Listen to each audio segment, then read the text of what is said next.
Magandang araw kaibigan! Tuloy po kayo sa Felicidad's Channel.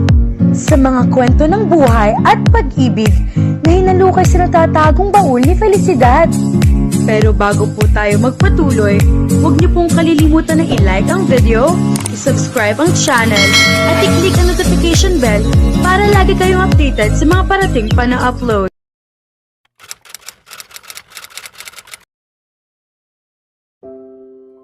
Kumikislap ang ingranding bulwagan ng pangunahing paglulunsad ng Velor Fragrance House sa ilalim ng magkakabuhol na mararangyang kristal na ilawan. Ang liwanag mula sa mga kristal ay sumasabog at sumasalami sa mga ginintuang dingding at mga panel na yari sa salamin.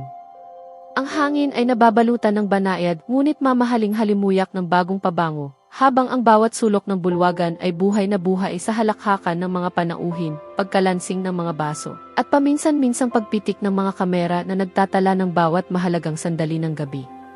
Dumating si Maxwell kasama si Bert sa kanyang tabi, mas huli kaysa sa karamihan ng mga panauhin. Halos kusang napalingon ang mga tao sa kanilang pagpasok. May kakaibang bigat at impluensya ang presensya ng isang eskodero. Nakasuot si Maxwell ng isang pasadyang itim na smoking na kasing itim ng hating gabi na may matalim at elegante nitong satin na kwelyo. Ang kanyang matipuno at malapad na pangangatawan ay lalong nagbigay buhay sa kasuotan na wari ilikas na nilikha para sa kanya. Malinis at perpektong plansado ang puting kamiseta sa ilalim nito, habang ang sutlang kurbata sa kanyang liig ay maingat na nakatali ng walang kapintasan.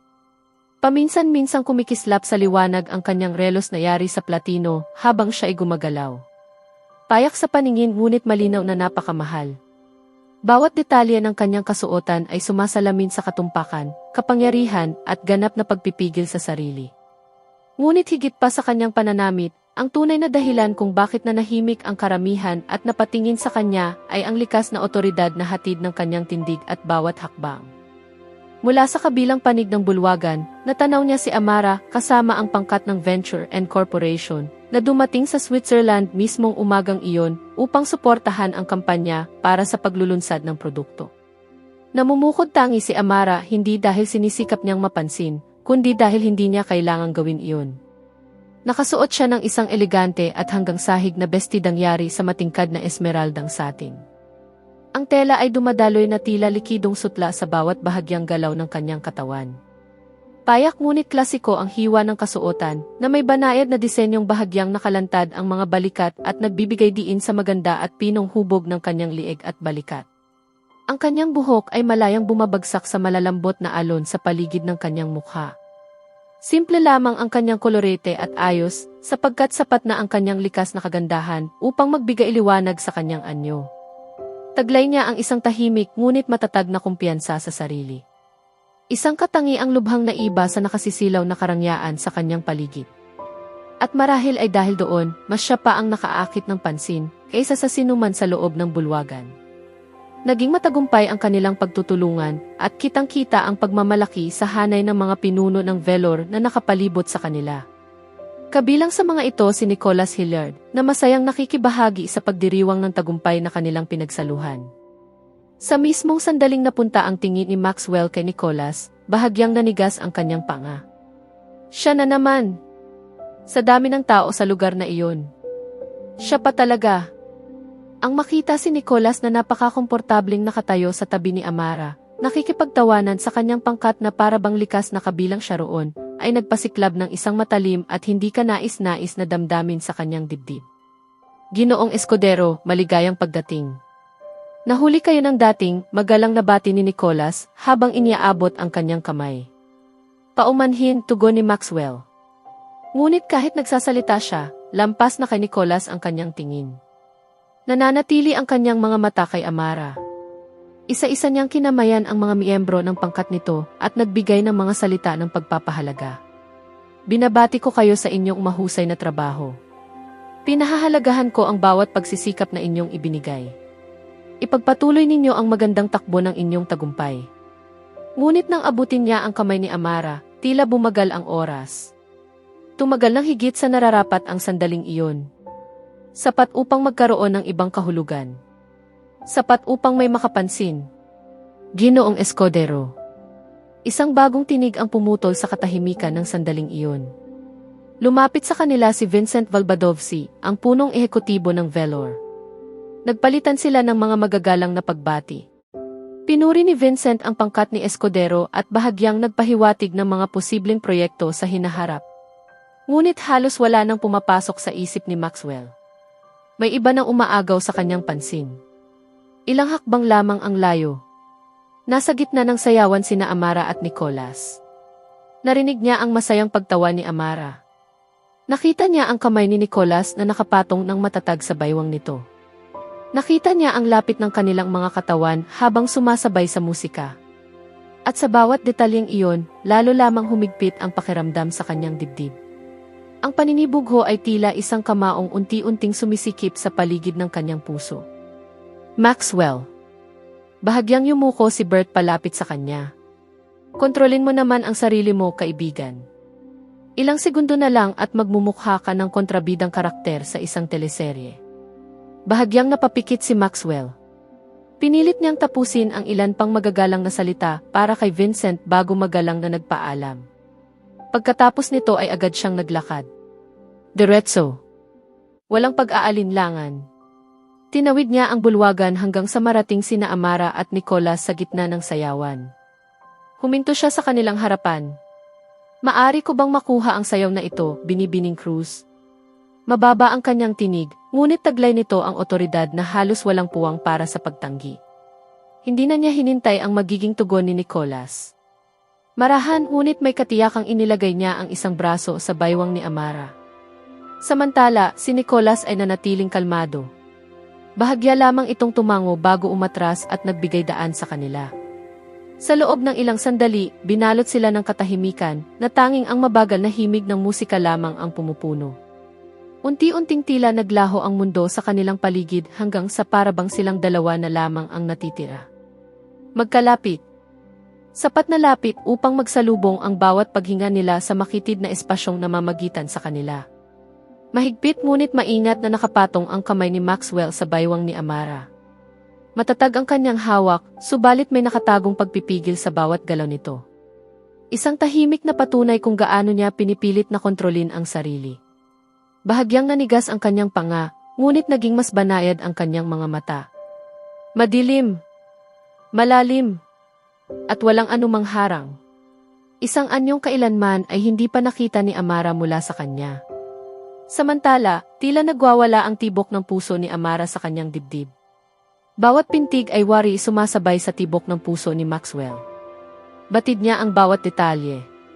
Ang banayad na init ng palad nitong nakahawak sa kanya. Ang marahang dampi ng hininga nito malapit sa kanyang sentido. At maging ang halos hindi mapansing paggalaw ng dibdib nito sa bawat paghinga. Unti-unti nang nanganganib mabasag ang kanyang maingat na pagpipigil sa sarili dahil sa bigat ng katahimikang namamagitan sa kanila. Pagkatapos ay napunta ang kanyang tingin sa mga tahi sa itaas ng kilay ni Maxwell. Agad na kumirot ang kanyang dibdib. Bago pa niya namalayan, kusang umangat ang kanyang kamay. Marahang dumampi ang kanyang mga daliri sa sugat. Napakalambot ng kanyang paghaplos. Napakapuno ng pag-aalala. At sapat iyon upang mabigla silang dalawa. Ginoong Escudero. Ano po ang nangyari? Gasgas lamang iyon, mahina niyang tugon, wari inais ipagsawalang bahala ang bagay na iyon. Ngunit sa kabila ng kanyang kaswal na sagot, bahagyang nagbago ang tingin sa kanyang mga mata nang maramdaman ang pagdampi ng kanyang kamay. Para bang hindi maitago ng simpleng paliwanag ang epekto ng pag-aalalang ipinakita ni Amara. Ang sumunod na katahimikan ay hindi na tulad ng dati. Hindi ito hungkag. Hindi ito payapa. Sa halip, tila may isang damdaming hindi mabigkas na patuloy na tumitibok sa pagitan nila. Isang damdaming mapanganib. At lalong lumalalim. Bahagyang naglinis ng lalamunan si Maxwell, sinisikap putulin ang mahikang bumabalot sa sandaling iyon. Ngunit nang magsalita siya, mas magaspang ang kanyang tinig kaysa sa kanyang inaasahan. Maganda ang naging trabaho mo. Humanga ang kliyente. Saglit siyang tumigil. Pagkatapos ay idinagdag niya. At humanga rin ako.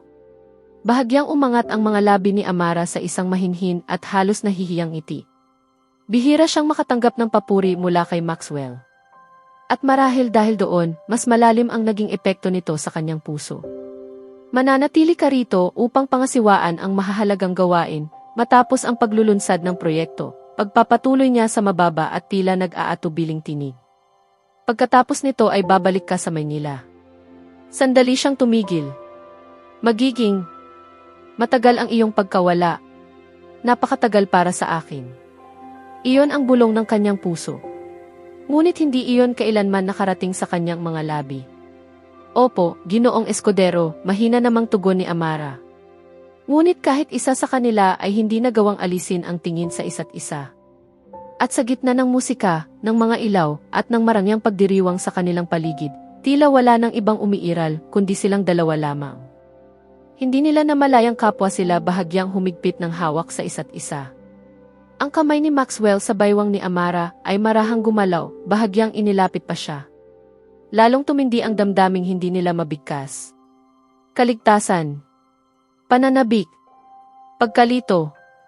Lahat ng iyon ay tila nagsanib sa isang marupok, ngunit hindi maikakailang ugnayang namamagitan sa kanila. Hindi maunawaan ni Amara kung bakit, ngunit sa piling ni Maxwell ay nakakaramdam siya ng kapanatagan. Para bang ang lahat ng kaguluhan ng gabing iyon, ang ingay ng mga tao sa paligid, maging ang sarili niyang mga pagdududa, ay kusang naglalaho sa sandaling yakapin siya nito. Nais mo bang pumunta tayo sa ibang lugar? Biglang nagsalita si Maxwell. Mas mababa at mas malalim ang kanyang tinig kaysa karaniwan. Saan? Nagtatakang tanong ni Amara habang mabilis na tumibok ang kanyang puso. Sumama ka na lang sa akin. Hindi na siya binigyan ni Maxwell ng pagkakataong tumanggi o magtanong pa. Muling hinawakan nito ang kanyang kamay. Matatag. Tiyak. At may katahimikang otoridad na hindi madaling salungatin. Marahan ngunit walang pag-aalinlangang inakaisya nito palayo sa karamihan. At sumunod naman si Amara. Walang tanong. Walang pagtutol. Para bang matagal nang nakatakda ang sandaling iyon bago pa man ito nangyari. Nakahanda na ang trooper sa kanilang pagdating na para bang matagal nang pinlano ni Maxwell ang lahat. Tahimik silang sumakay sa sasakyan. Muling bumalot ang katahimikan sa pagitan nila. Ngunit hindi ito isang payapang katahimikan. Pun ito ng mga salitang hindi mabigkas. Ng mga damdaming hindi maipahayag. Hindi nagtanong si Amara kung saan siya dinadala ni Maxwell. Hinayaan lamang niyang tangayin siya ng sandali. Nanatili pa ring magkahawak ang kanilang mga kamay. Bahagyang sinubukan ni Amara na bawiin ang kanyang kamay, marahil ay likas lamang na reaksyon upang subukin ang higpit ng hawak na nagdurugtong sa kanila. Ngunit sa halip na pakawalan siya, lalo lamang humigpit ng kaunti ang hawak ni Maxwell. Matatag. Ngunit hindi masakit. Hindi mapagpilit. Ngunit hindi rin matitinag. At sa hindi maipaliwanag na dahilan, lalo iyong nagpabilis sa tibok ng kanyang puso. Tumigil si Amara. Hindi niya alam kung bakit hindi na niya muling sinubukang kumawala. Hindi niya alam kung bakit hinayaan niyang manatili ang kamay niya sa kamay nito. Nanatiling tahimik si Maxwell. Nakatutok lamang ang kanyang tingin sa kadiliman sa labas ng bintana. Mahigpit ang kanyang panga na para bang pinipigilan niya ang mga salitang pilit na gustong kumawala mula sa kanyang dibdib. Hindi alam ni Amara kung saan siya dinadala. Ngunit kahit ganoon, nagtitiwala siya rito. Laban sa katuwiran. Laban sa lahat ng babalang bumubulong sa kanyang isipan. Ang pagtitiwalang iyon ay tahimik na namalagi sa kanyang puso. Samantala, si Maxwell ay tahimik na nakikipaglaban sa sarili niyang unos ng damdamin. Bawat segundong nananatili ang kamay ni Amara sa kanyang palad ay isang pakikibaka. Sa isang panig ay ang pangakong ginawa niya sa sarili na panatilihin ang tamang distansya. Sa kabilang panig naman ay ang matindi, hilaw at mapang-angking pagnanais na ayaw siyang hayaang pakawalan ito. Sa buong buhay niya, nakapagsara siya ng mga kasunduang nagkakahalaga ng milyon-milyon. Ngunit wala ni isa sa mga iyon ang naging kasing komplikado ng pagharap sa damdaming unti-unting sumasakop sa kanyang puso ngayon. Mga kontrata, negosasyon, pagsasanib ng mga kumpanya. Sa mga bagay na iyon, palaging alam ni Maxwell ang tamang hakbang. Palagi niyang natutukoy ang eksaktong kalkulasyon na magpapabigat sa timbangan pabor sa kanya. Ngunit dito, habang hawak niya ang kamay ni Amara, walang estratehiya. Walang katiyakan. Tanging ang hindi maikakailang katotohanan na wala ni isang bagay sa kanyang imperyo ang kailanman nakapagpagulo sa kanyang isipan gaya ng babaeng ito. Makalipas ang ilang minuto, unti-unting naiwan sa likuran ang mga ilaw ng lungsod. Paikot-ikot na kalsada ang kanilang dinaanan habang patuloy silang umaakyat hanggang sa tuluyang bumukas ang malawak na kalangitan ng gabi sa kanilang harapan. Nang huminto ang sasakyan, agad na nakilala ni Amara ang lugar. Yetliberg. Ang parehong bundok, ang parehong tanawin, at ang parehong karagatan ng mga bituin na nakalatag sa kalangitan na tila isang koronang nakapatong sa ibabaw ng Zurich. Lumabas si Amara mula sa sasakyan. Marahang humaplos sa kanyang balat ang malamig at sariwang hangin mula sa kabundukan ng Alps. Saglit siyang natigilan. At tulad ng unang pagkakataon, tila nawala ang kanyang hininga sa paghanga. Napakaganda, mahina niyang bulong. Mas banayad pa sa mismong katahimikan ng gabi ang kanyang tinig. Ngunit hindi ang kalangitan ang tinitingnan ni Maxwell. Si Amara. Siya lamang. Muling sumagi sa kanyang isip ang alaala ng kanilang unang gabi sa lugar na iyon. Ang paraan ng pagngiti nito noon. Malaya. Walang anumang pag-iingat. Para bang nawala ang lahat ng pasanin ng mundo sa kanyang mga balikat. Naalala niya kung paano niya pinilit ang sarili noon na panatilihin ang distansya. Natingnan ang mga bituin sa halip na siya. Ngunit iba ang gabing ito. Ngayong gabi, ayaw na niyang umiwas ng tingin. Walang sinasabi, marahan niyang hinubad ang kanyang Amerikana at maingat na ipinatong sa mga balikat ni Amara. Sandaling nanatili ang kanyang mga kamay doon. Bahagyang dumampi sa mga braso nito na para bang nais niyang tiyaking sapat ang init na maibibigay ng kanyang Amerikana. Isa lamang iyong simpleng kilos. Ngunit higit pa ang ipinahihiwatig nito kaysa sa lahat ng salitang hindi niya masabi. Si Maxwell ang unang bumasag sa katahimikan. Mababa ang kanyang tinig. Kumusta ang iyong anak? Lalong lumambot ang ngiti ni Amara habang humarap siya rito. Mabuti naman siya. Sandali siyang tumigil bago nagpatuloy. Salamat. Dahil sa inyo, nakikita ko na ang aking anak bawat linggo. Bahagyang kumislap ang kanyang mga mata sa emosyon habang idinaragdag niya. Malaki ang utang na loob ko sa inyo. Maraming salamat, Ginoong Escudero. Bahagyang tumango si Maxwell. Isang halos hindi mapansing ngiti ang sumilay sa kanyang mga labi. May ilan sa pinakamahusay na mga abogado sa Maynila ang Escudero Group, sabi niya.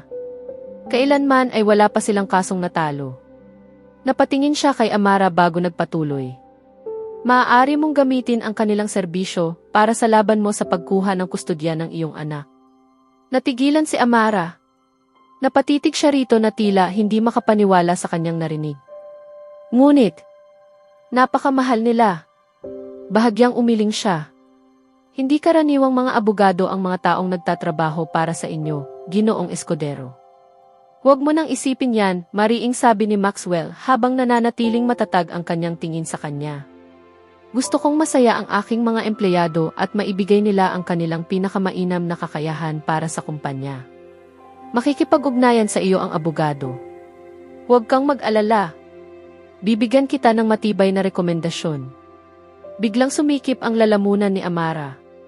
Mabilis siyang tumalikod at itinaas ang tingin sa mga bituin na para bang doon siya naghahanap ng kanlungan. Si Maxwell ay ginagawa lamang ito para sa kanyang kumpanya. Wala nang iba. Huwag mong linlangin ang sarili mong isipin na may higit pa roon. Samantala, mariing kinuyom ni Maxwell ang kanyang mga kamao sa kanyang tagiliran, naninigas ang kanyang panga. Ano ba ang napakahirap sabihin, Maxwell? Na ginagawa mo ito para mapasaya siya. Hindi para sa Escudero. Hindi para kanino paman. Tahimik niyang isinumpa ang sarili.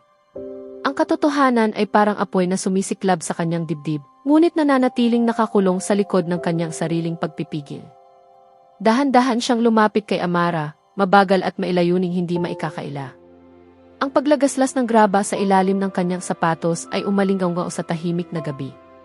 Nakatayo si Amara na nakatalikod sa kanya, nakatingin pa rin sa kalangitan, walang kamalay-malay sa unos na unti-unting bumabalot sa kanya. Mamasa-masa ang kanyang mga palad. Hindi pantay ang kanyang paghinga. Bakit ba napakahirap? Ang harapin kung ano ang nararamdaman ko. Kumikirot ang dibdib ni Maxwell sa bawat hakbang. Kaya kong mag-utos sa mga boardroom. Kaya kong patahimikin ang mga kalaban. Kaya kong baguhin ang takbo ng negosasyon nang hindi man lang pinagpapawisan. Ngunit ang katahimikan ng isang babae lamang ay tila sapat upang guluhin ako ng ganito. Nakaharap na ako sa mga silid na puno ng mga lalaking handang wasakin ako, at kailanman ay hindi nanginig ang aking tinig. Ngunit sa kanya, ang simpleng paghinga ay nagiging isang pakikibaka. Gayunman, patuloy siyang lumapit. Dahan-dahan. Hakbang-hakbang. Hinatak ng isang damdaming mas malakas kaysa sa katwiran, kahit pilit niya itong ikinukubli. At pagkatapos, tumunog ang telepono ni Maxwell. Si Bert ang tumatawag. Nanigas ang kanyang panga habang agad niya itong sinagot. Mas mabuting mahalaga ito, Ginoong Wenceslao, mariin niyang sabi, may halong inis at bigat sa tinig dahil sa pagkaantala. Makalipas ang ilang sandali, biglang nagbago ang ekspresyon ni Maxwell. Nawala ang anumang bakas ng init sa kanyang mukha. Pinutol niya ang tawag at ibinaba ang telepono, ang kanyang tinig ay naging matalim at apurahan. Binibining Cruz. Kailangan na nating umalis. Kailangan kong bumalik sa Maynila agad. Walang anumang paliwanag pa, mabilis siyang naglakad pabalik patungo sa sasakyan, para bang biglang nagkawatak-watak ang katahimikan ng gabi sa pagitan nila. Napakunot noo si Amara, may mga tanong na unti-unting namuo sa kanyang mga labi, ngunit hindi niya maibuka. Ang mukha ni Maxwell ay mahigpit, tila pinipigil ng isang bigat na hindi niya mabasa. Ngunit nanatili siyang tahimik. Isa lamang siyang empleyado ng Escudero Group. At sa pagitan nila, may mga hangganang hindi kailanman dapat tawirin. Sa susunod na kabanata, mabubunyag ang dahilan ng biglaang pagbabalik ni Maxwell sa Maynila. Isang balitang maaaring magbago sa direksyon ng kanyang buhay at sumubok sa mga desisyong pinaghirapan niyang gawin. Samantala, si Amara ay maiiwang naguguluhan sa mga kilos at salitang hindi natuloy ni Maxwell, habang ang damdaming pilit nilang itinatanggi ay lalo pang lalalim sa kabila ng mga hangganang dapat sana nilang igalang. Kaya abangan natin,